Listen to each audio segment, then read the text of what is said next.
Hello, and welcome to the Global Human Resource Management Concentration course. Let me introduce myself. I'm Dr. Dan Falvey. I'm an Associate Professor of Management and the Chair of the Business and Management Programs for Baker University's School of Professional and Graduate Studies. Welcome to the course.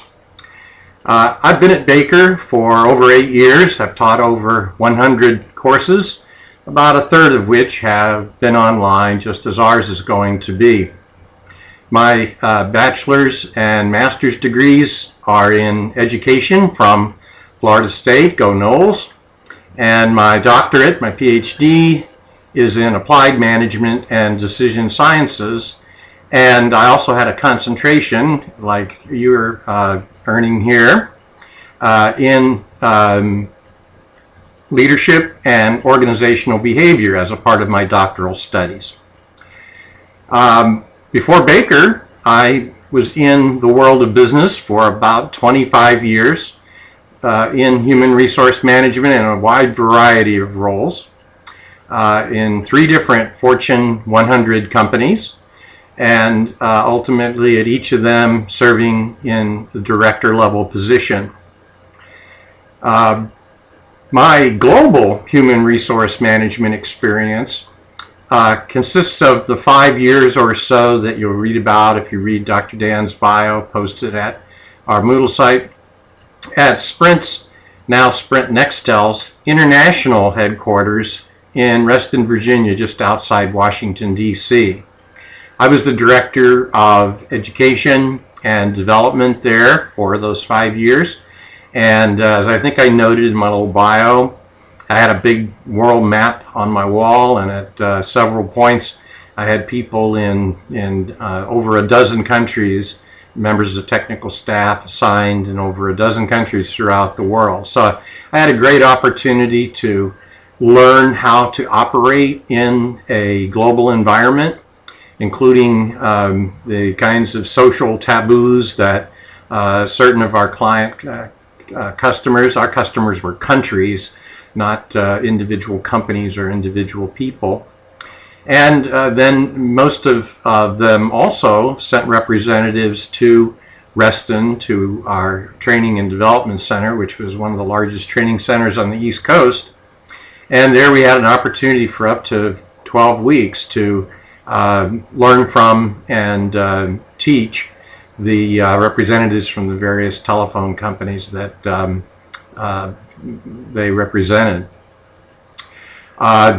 Just FYI, I took the Society for Human Resource Management's 280-item multiple choice exam to become a senior professional in human resources a couple of years ago.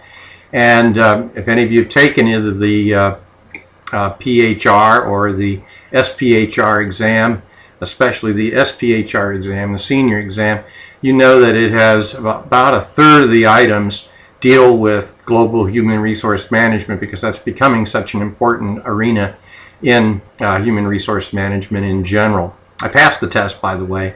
I learned later that I missed, I think, 13 items out of the 280. Before we go on, let me mention a couple of recent changes. I recognize some of your names from previous concentrations, so perhaps they were before the recent changes made in summer of 2011.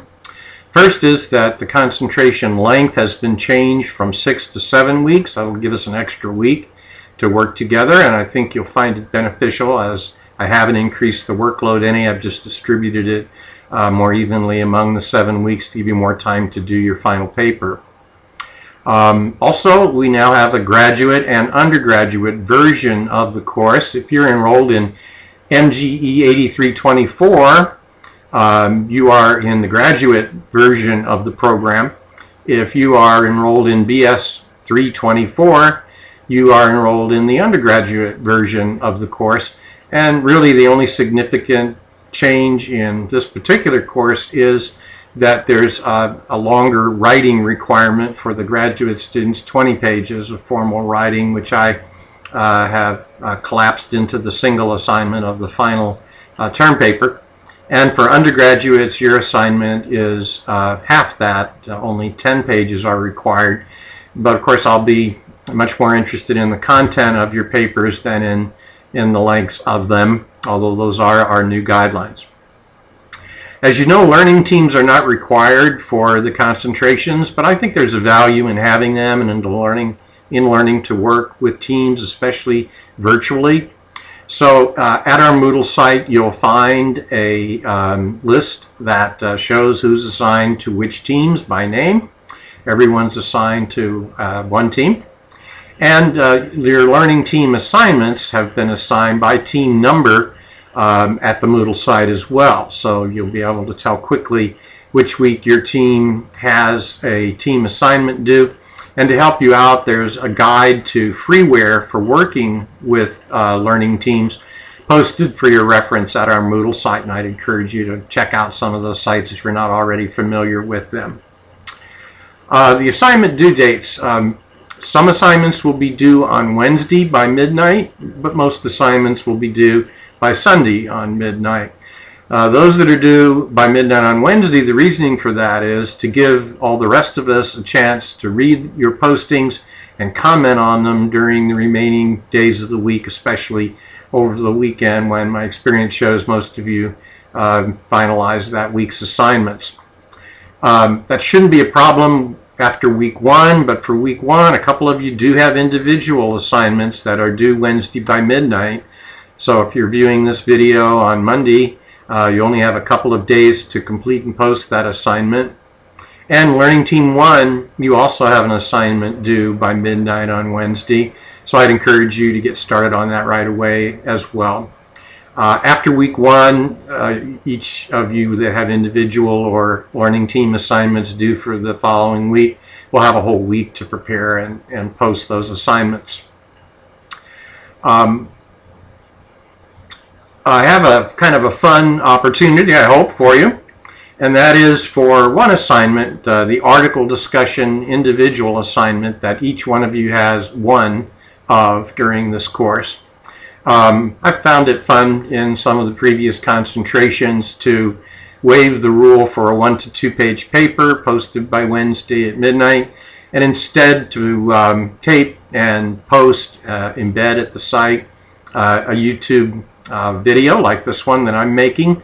Obviously, if I can make a video and embed it in the course as I'm doing, you shouldn't have too much trouble doing it either, and it would be a fun way, kind of an alternative to writing that 1 to 2 page paper. It's fully acceptable. I'll grade it the same way, using the same criteria as I would if you posted your paper in writing.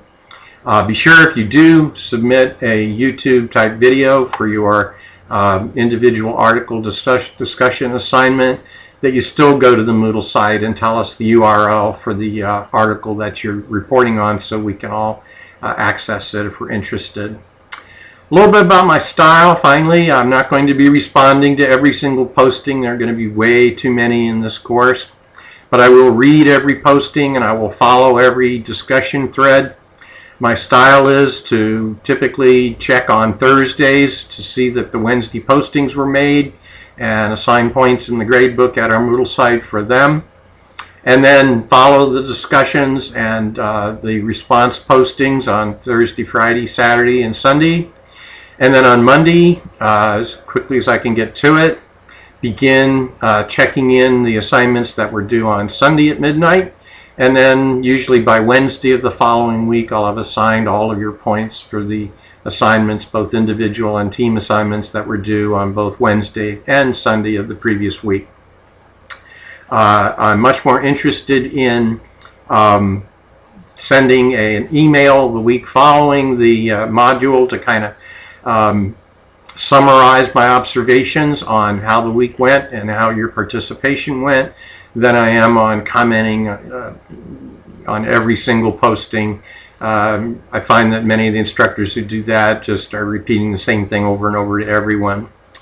So don't look for a whole lot of online posting, maybe after the first week or two, even less, but do look for a kind of a summary email telling you that your points are posted and summarizing the previous week's work by the middle of the following week as a general rule. Well, I'm looking forward to a really great learning experience with all of you and to meeting you online and seeing you online. So let's get started with our global human resource management concentration, and I'll be seeing you online. Bye.